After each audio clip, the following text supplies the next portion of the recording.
रख करके चले जाइए। It should be the teaching style for the world basis it is necessary. नहीं तो अच्छा शिक्षण संभव नहीं है। कितना घर पर बच्चा पढ़ेगा, बहुत सारा काम है घर पर भी बच्चों। तो टीचर को आप भी इसे पढ़ाएंगे तो आपका बच्चा बहुत दमदार होगा। अब हमने इसको क्या क्या लेसन प्लान को हर्बर्ट बनाए कि ब्लूम बनाए, जो भी विद्वान दिए मैंने शॉर्टकट में लिखा है, जो इसको मैंने फार्मूला कर दिया DCST PTDA STEM AISQ PTSB, और मैंने हाथ पास लिखने के बजाय DCST PTDA STM AISQ PTSB EH हाथ पर लिख लीजिए। और ये चीज क्या है सो मैं यहां बताया हूं। जो यह जो है सो डी है डेट। आप डेट सभी विषय के छात्र, भाषा के लोग भाषा के हिसाब से, गणित के लोग गणित के हिसाब से, कॉमर्स के लोग कॉमर्स के हिसाब से, विज्ञान के लोग विज्ञान के हिसाब से डेट लिखेंगे। और उसके बाद आप क्लास लिखेंगे, क्लास के साथ सेशन और सेक्शन होना चाहिए। उसके बाद एस फॉर सब्जेक्ट, सब्जेक्ट के बाद सब सब्जेक्ट होगा, सब सब्जेक्ट के बाद सब सब्जेक्ट, विषय विषय टॉपिक सब टॉपिक, सब टॉपिक होगा। विज्ञान है तो उसका विज्ञान के बाद फिजिक्स में आए, फिजिक्स के बाद मैग्नेट में आए, मैग्नेट बाद नाल चुंबक में चलाए, अलग अलग चीज को बता दिए। फिर period first to 7 8 period 6 period जो भी है, पहला गणित दूसरा गणित तीसरा गणित जो भी। ड्यूरेशन 30 से 45 मिनट, टिफिन से पहले 30 मिनट ज्यादा देर का मिनट, और टिफिन के बाद कम देर का मिनट। उसके बाद ये है डे, जो डेट है उसका डे दीजिएगा जिससे कि आपकी एक्यूरेसी लेसन प्लान का अच्छा रहेगा। और एवरेज एज कितना बरस है, यदि यहाँ 10वां दिए, यहाँ हम 5वां देते हैं, एक उदाहरण कभी याद है कोई का, एक ताजमहल का, तो 5 वर्ष में बच्चा 5वां क्लास में 5 5 10 वर्ष मोटा मोटी नहीं। यदि 6 क्लास से सरकारी स्कूल में 6 वर्ष के बाद होता है तो 6 5 11 वर्ष। यदि पॉश एरिया में बच्चा है, बहुत घटी जगह का बच्चा है, हो सकता है 4 वर्ष में क्लास 1 कर लिया तो 10 वर्ष, तो 10 11 12, तो 10 11 12 10 वर्ष में बच्चा होता है, 11 वर्ष में थोड़ा मेच्योर बच्चा होता है, 12 वर्ष में थोड़ा बच्चा जवान होने लगता है। तो उस टाइप से आपको डिफरेंट बच्चा को यदि बताना है, 5वां बच्चा को 10 वर्ष का 11 वर्ष का बच्चा है, तो आपको ताजमहल पढ़ाएंगे तो ताजमहल में प्यार करने की बात यदि बता दीजिए तो मुमताज ने अपने किसके लिए बनाया था? शाहजहां ने अपने मुमताज के ताजमहल। यदि बच्चा कहते हमको भी मुमताज हुआ दो तभी हम ताजमहल बनाएंगे, तो उसे कैसे बताना पड़ता है? बताना यह पड़ता है तो तुम किसे प्यार करते हो, दादी को, नानी को, किसको प्यार करते हो, बताएगा बच्चा किसको हम प्यार करते हैं। तो जिसको प्यार करता है तुम उसके लिए ताजमहल जैसा ही कोई अपना दूसरा भी काम, जरूरी मिट्टी ईटा ही डालो, तुम दूसरा चीज बना सकते हो, अपना नाम, अपना यश, कोई ऐसा वैज्ञानिक बन जाना, तुम ऐसा कोई अवार्ड लेना जो तुम्हारा नाम भी दुनिया में होगा, तो जिसको प्यार करते हो उसका भी नाम चलता है। तो इसीलिए यहाँ एवरेज एज की जरूरत पड़ती है, और एवरेज एज के हिसाब से बच्चों को एक्टिवेट करना पड़ता है, नहीं तो बच्चा नहीं सीखेगा। यदि जवान को पढ़ा रहे हैं तो जवान के हिसाब से, यदि उसको आप कुछ फिजिकल डिजायर के हिसाब से नहीं बताए, जवानी की बातें नहीं बताइएगा तो बच्चा सीखेगा नहीं। बूढ़ा आदमी को कुछ बूढ़ा बाबा जैसे मैच्योर बात नहीं बताइए तो भी नहीं सीखेगा। इसलिए आपको एवरेज एज का इस्तेमाल करते हुए बताना है कि हमको किसको बता रहे हैं, किस एज ग्रुप को बता रहे हैं, उसके अनुसार उदाहरण देना है, उस अनुसार से बताना है। ये हो गया DCST PTDA। उसके बाद STAM स्कूल टीचर, स्कूल में स्कूल का नाम, टीचर में टीचर का नाम, और एड जो है और टीचिंग है। एक जनरल होगा, चौक खली जो जहाँ कप डस्टर जो जहाँ बोर्ड जो हो, स्पेशल 2D 3D जो भी बनाते हैं, चार्ट बनाते हैं, मॉडल बनाते हैं, मॉडल 3D हुआ, चार्ट 2D हुआ, है 2 डायमेंशन 3 डायमेंशन है, तो टीचिंग एड हुआ। टीचिंग एड ये जो है जनरल हुआ लिखने के लिए, और स्पेशल हुआ उस पार्ट से जुड़ा हुआ। उसके बाद एड के बाद है टीचिंग मेथड। आप मेथड में लेक्चर विधि, व्याख्यान विधि, प्रयोगशाला विधि, जो भी विधि आपको बताना है, ब्लैक बोर्ड विधि, जो भी विधि बताना है, नाच विधि, गान विधि, उछल विधि, कूद विधि, जो भी विधि बताना है, आप कितना दिमाग इस्तेमाल कर सकते हैं लेसन प्लान को पढ़ाने के लिए, उतनी विधियां हो सकती है। आप उसका you have to implement that thing, आपको उसको लागू करना होगा, वैसे उसको बताना होगा।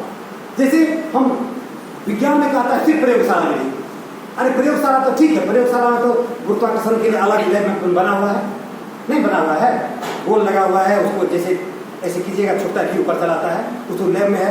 शून्य में भी लैब में बना हुआ है, ग्लास बना हुआ है, और उसको गोल लटका से भारी लटकाता है तो कैसे नीचे जाता फिर कैसे ऊपर जाता है। हमको वो साधन नहीं, हम क्लासरूम में आए, खेल विधि के इस्तेमाल किए, यहाँ से घुसे, हम बॉल को ऐसे ऐसे खेलते खेलते मर खटक, एक विद्यार्थी सब चोट लगेगी नहीं लगेगी, फिर दर्श मारे, वो लौट के आया, क्यों आया, फिर ऊपर फेंके, और उस तरह से उसको लगेगा जो गुरुत्वाकर्षण की बात सर को कुछ बताने जा रहे हैं, और उस तरह से वह उस उधर से मोटिव उसका उधर बदलेगा और सीखने की तरफ प्रवृत्त होगा। तो क्या हमको सर सिखा रहे हैं, तो ये मेथड जितना इस्तेमाल कीजिएगा बच्चा उतना सुंदर सीखेगा, ठीक है।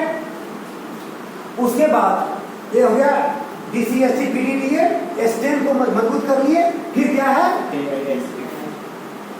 AISQ, एम है, कौन एम है, टीचिंग है, मतलब शिक्षण उद्देश्य।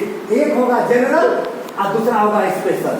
जनरल में उस सब्जेक्ट से जुड़ा हुआ जो सामान्य उद्देश्य है वो लिखेंगे, एकदम आप लोगों को याद हो जाना चाहिए, फिर इसमें कोई किसी का नहीं उतारना है, अपने से लिखना है, A ग्रेड लिखना है, और A ग्रेड पढ़ाना है, लिखना तो कलर थोड़ी पैदा कर रहे हैं हम, मैं किरानी नहीं पैदा कर रहा हूँ, मैं टीचर पैदा कर रहा हूँ, है ना, I produce only teacher, no colour. आपके हाथ में सिर्फ खाली कलम लिखने वाला, कलम के सिपाही हम नहीं, कलम चलाएगा उधर, कलम सिर्फ लाल कलम टीचर चलाता है सिर्फ एग्जामिन करने के लिए। और जनरल एम्स, स्पेशल एम्स, तो इसमें समान उद्देश्य विषय से जुड़ा हुआ जो है दो चार तो जो भी हो, और विशिष्ट उद्देश्य में क्या हो जाएगा, जो उस पाठ से क्या विशिष्ट बात निकलती है, किस उद्देश्य को साधता है वो पाठ, वही एक या दो, इससे ज्यादा नहीं होगा। उसमें ब्लूम साहब कहते हैं ज्ञानात्मक, भावात्मक, क्रियात्मक। ज्ञान के हिसाब से वो पाठ क्या कह रहा है, ज्ञान क्या दे रहा है, भाव कैसा उत्पन्न कर रहा है, और ज्ञान हो गया, भाव हो गया, तो कुछ न कुछ तो क्रिया हम करेंगे ही, पढ़ लेंगे तो पढ़ाएंगे ही, सीख जाएंगे तो सिखाएंगे ही। क्या है, मैं राइट हूं ना? नहीं सीखेंगे क्या सिखाएंगे, दम नहीं है तो क्या है, दम तो बाहर निकलो, माँ का दूध पिया है तो बाहर निकलो, मतलब मैंने माँ का दूध पिया, मैंने पढ़ा है, मैं पढ़ाऊंगा, मैं पढ़ता हूँ। आज एक क्वेश्चन बनाना था, कोई किसी भी टॉपिक के लिए कम से कम 5 घंटा 8 घंटा ऐसे डिफरेंट किताब, नेट सब, नेटो बच्चा देखा हुआ है, नेटो से कुछ ले लेते हैं, जहां से मिलेगा माल वहां से। तो ये क्रिया करने, मतलब क्रिया तक यदि आप आ जाते हैं तो इसका मतलब है आप एक्टिवेट हो गए, क्रियान्वित हो गए, आप बेहतर सिखाने के काबिल हो गए। तब है आप उसके बाद बढ़े जा रहे हैं, इंट्रोडक्शन का कॉलम आता है, ऐसे इंट्रोडक्शन से पहले आपको प्री नॉलेज मतलब पूर्व ज्ञान का टेस्ट करते हैं। यदि छठा में पढ़ा रहे हैं तो पचमा का कुछ सवाल करेंगे, पचमा का कुछ सवाल करेगा, बच्चा जवाब दे देता है, बच्चा जवाब दे दिया तो उसी को प्रस्तावना प्रश्न भी बोला जाता है। प्रस्तावना प्रश्न, पूर्व ज्ञान टेस्ट किए, तब उसके बाद किए, हाँ ठीक है, यहाँ तक आप लोग जानते हैं। अब सुनिए, आज जो हम पढ़ाएंगे आपको मैं प्रस्तावित करने जा रहा हूँ जिस चीज को, ये ऐसी बात है, एक कहानी गढ़ के अपना मन गढ़ंत कहानी गढ़ सकते हैं, अपनी काल्पनिक कहानी कर सकते हैं, उसी पाठ से जुड़ा हुआ चीज आप बना करके एकदम पढ़ा दिए। वो पाठ नहीं पढ़ाना, लेकिन ध्यान रहे इंट्रोडक्शन, वो पाठ नहीं पढ़ाना है, एकदम याद कर लीजिए, आप कहीं भी पढ़ लीजिए किसी भी किताब को। इंट्रोडक्शन में इंट्रोडक्शन माने इन कर जाइए उस पाठ में, ऐसा सिखाया जाएगा कि आप उसमें इन करिए और इंटर करके डटका दीजिए भीतर को। अब तब इंटर करके टटका दिए, मतलब आप समझ गया जो कुछ ऐसा ही समझ जाएगा बच्चा जो कौन, आज हम ऐसा ही यह पाठ पढ़ाने जा रहे हैं स्टेटमेंट में, और आप पूरा समरी बता दीजिएगा, पूरा समरी बता दीजिए, मतलब समरी बताने लाएगा 50% बच्चा पास सब कर जाएगा, सब 50% नंबर लेगा, सब पास समरी तक में।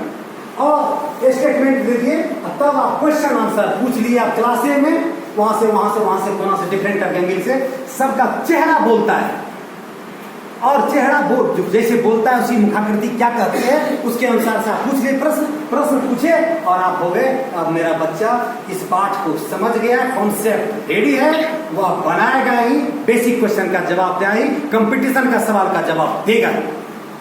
अब बची बात, इसके बाद 50% नंबर ले आया, सब पास कर गया, सब पास करेंगे, लेकिन अच्छे बच्चे अच्छा नंबर लाएंगे नो डाउट। लेकिन उसके बाद तब आ जाती है PTSD की, T से पॉइंट होता है मतलब टीचिंग पॉइंट, T से टीचर, S से स्टूडेंट, B से बोर्ड।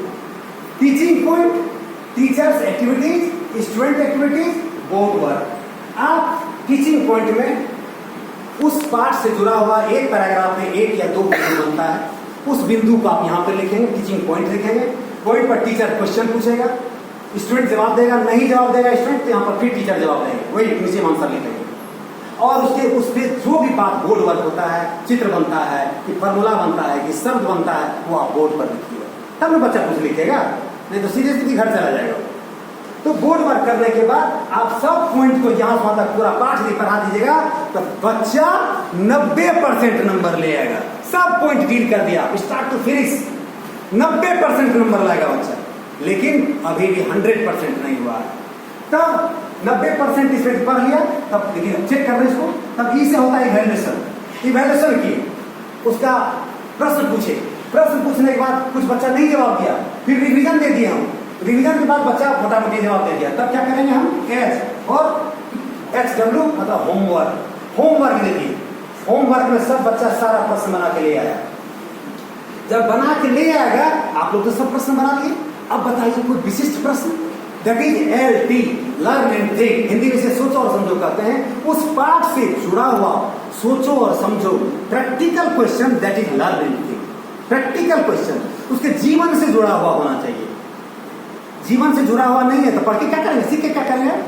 गणित, जो भी गणित जीवन से जुड़ा, आप यदि जीवन से जुड़ा हुआ बता पाते हैं तो पढ़ाइए, नहीं तो मत पढ़ाइए। क्या करेंगे सब सीख करके, झूठे क्या करेंगे सीख करके, हम नहीं सीखेंगे, हम ज्योमेट्री नहीं सीखेंगे, हम ट्रिग्नोमेट्री नहीं सीखेंगे।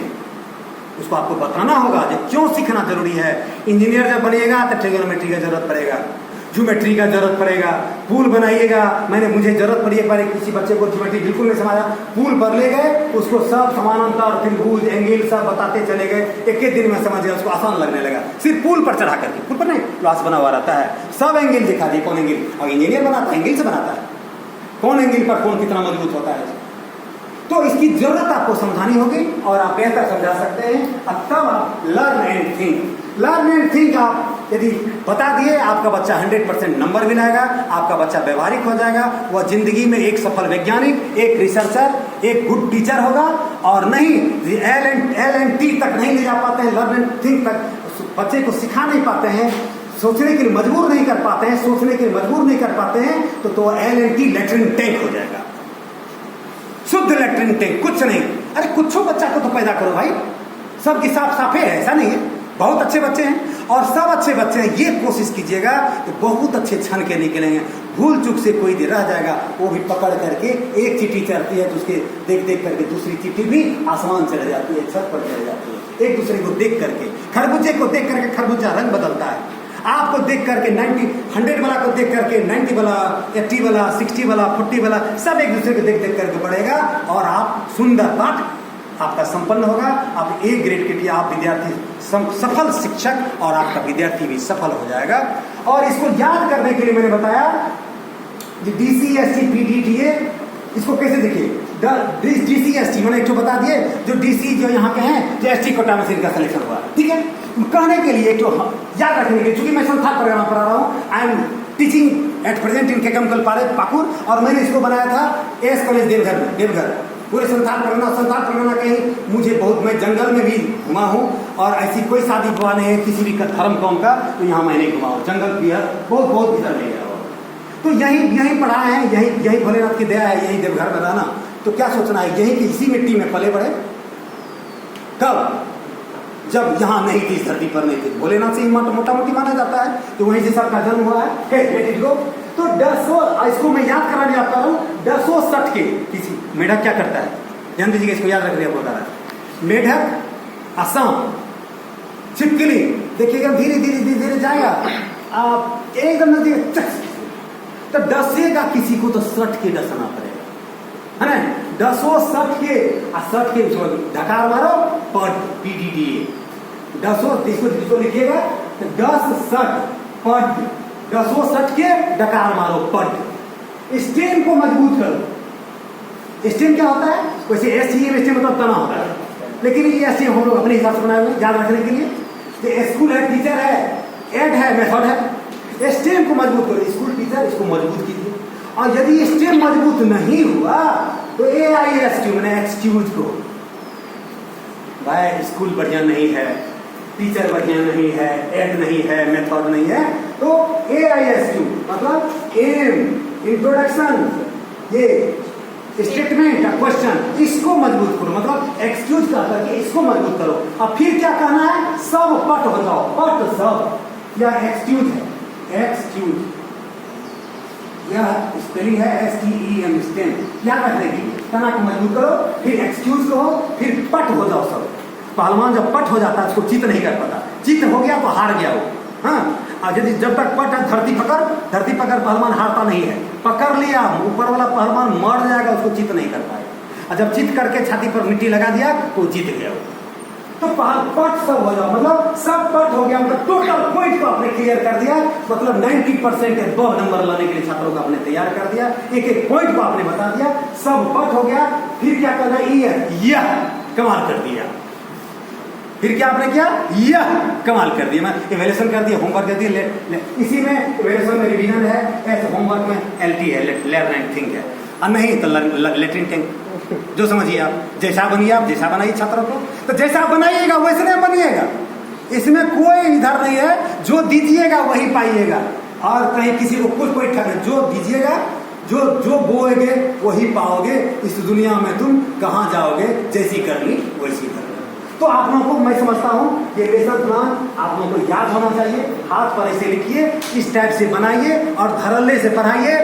22 को पॉइंट है, 4 1 2 3 4 5 5 20 2 22 पॉइंट में 2 मिनट बोलिएगा, 44 मिनट। कोई पदाधिकारी का औकात नहीं है। अभी तो पदाधिकारी खाली घुसे घुस घास में रहते हैं। मैं यदि गलत बोल रहा हूँ तो एक्सक्यूज मी, लेकिन व्यवस्था कुछ ऐसी ही चल रही है, बस घूस घास। अरे भाई